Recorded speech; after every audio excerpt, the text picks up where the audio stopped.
Olá, minha amiga, meu amigo, colegas de classe nessa grande escola de Deus.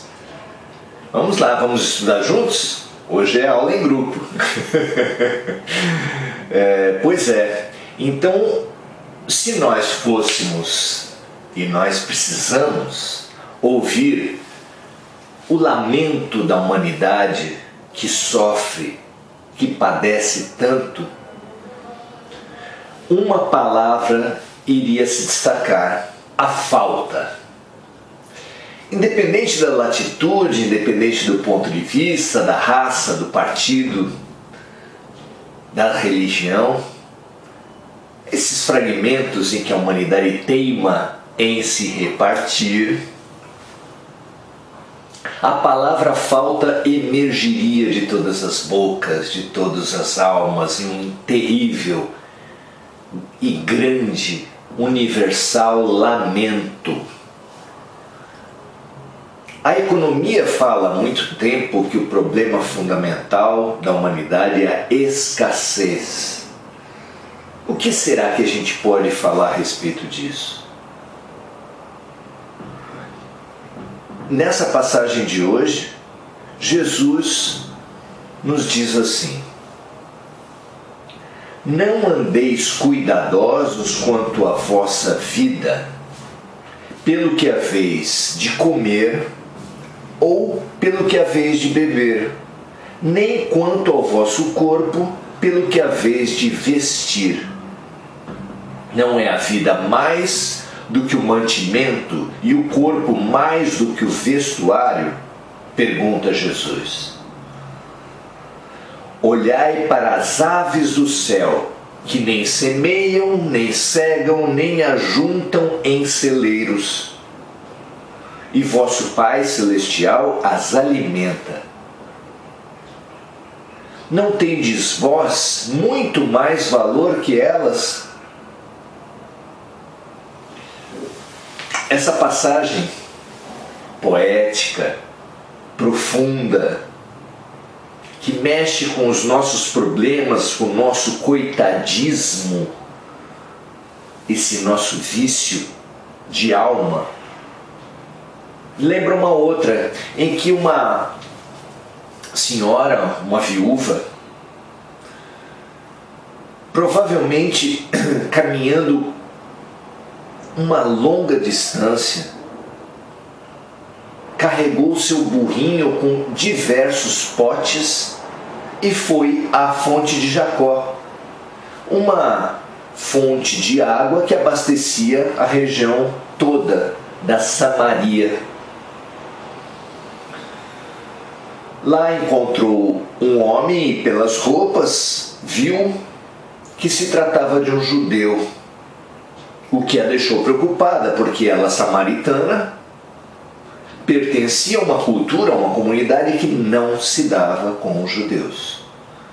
Mas, já tendo caminhado tanto, numa função imprescindível para ela, que era abastecer-se de água, só lhe restou ir até o poço de Jacó e começar a recolher a água para encher os seus potes.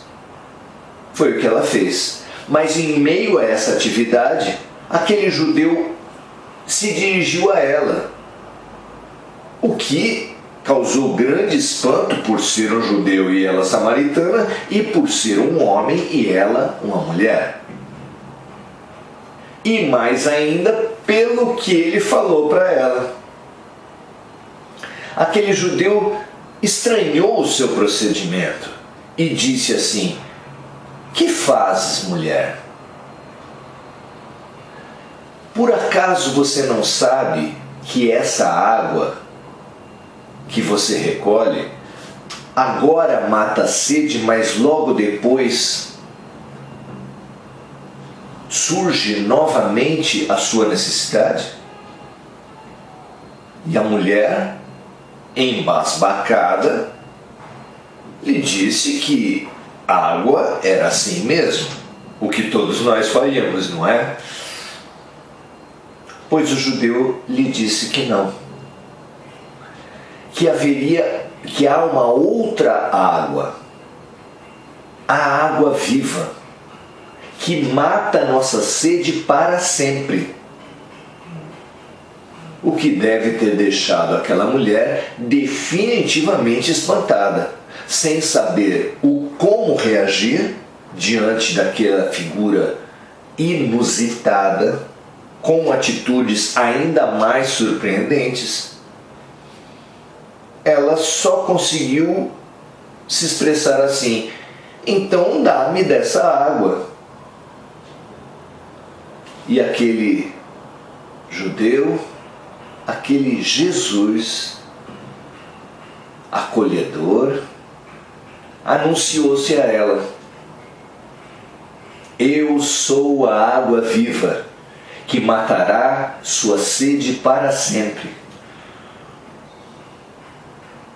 Que cena rica, que cena acolhedora para nós, que cena fantástica. Aquela mulher, imaginando-se desabastecida, imaginando enfrentar mais uma vez, como a sua vida toda, o problema da falta de água, um bem essencial, diríamos todos nós, foi até o poço que lhe abasteceria, que lhe amenizaria momentaneamente a sua escassez. E lá encontrou a fonte, a água viva, a abundância que preencheria todo o seu vazio, que acolheria toda a sua alma. Mas sem percebê-la, sem identificar essa fonte, sem sequer suspeitar da sua existência, continuou no seu procedimento de sempre, acreditando na escassez, acreditando na matéria, buscando as soluções da sua vida na ilusão da humanidade. Excelente a imagem para nós enfrentarmos o nosso problema que nós pensamos fundamental, que é o da escassez. Excelente porque nós continuamos buscando aquilo que não nos resolve, tendo ao lado, tendo próximo, a nos alertar a água viva. Eu sou a água viva que matará sua sede para sempre, que preencherá sua lacuna, seu vazio, sua solidão. Quem é essa água viva? Que força é essa capaz de nos preencher tão profunda e definitivamente? É um desafio maravilhoso. O homem, na sua superficialidade, tendo criado instituições, hierarquias, conveniências humanas em nome de Jesus, agora disputa entre si qual é a instituição humana detentora dessa capacidade de resolver todos os problemas. Quem é o dono da água viva? Mas o nosso coração nos diz com toda evidência: Jesus não é católico, não é evangélico, não é espírita, não é messiânico. Em nenhuma das suas milhares de seitas, correntes, doutrinas, Jesus está para muito além disso. Jesus, pode-se dizer, não seria nem cristão. Jesus não seria nem Jesus. Porque, assim como Deus não é a figura do homem idoso, com barbas brancas, que divide os homens colocando alguns no céu, outros no inferno, não existe esse Deus. muito menos o Deus de vingança, muito menos o Deus dos exércitos, que dá vitórias para um contra os outros. Nós sabemos disso. Jesus também não é o personagem que nasceu em Belém, que morreu em Jerusalém, que viveu na Palestina e Nazaré, à volta do lago, do mar de Genezaré. Aquele Jesus foi só um símbolo, mas um símbolo do quê? Quem é Deus? Que representa Jesus, se não Deus? Mas o que é Deus então? João, luminoso, nos trouxe essa grande chave interpretativa dos evangelhos. Deus é amor. É o amor que preenche o nosso vazio, que preenche a nossa solidão. É o amor que vai matar a nossa sede para sempre. É unidos ao alto, à luz, que as nossas trevas se dissiparão completamente.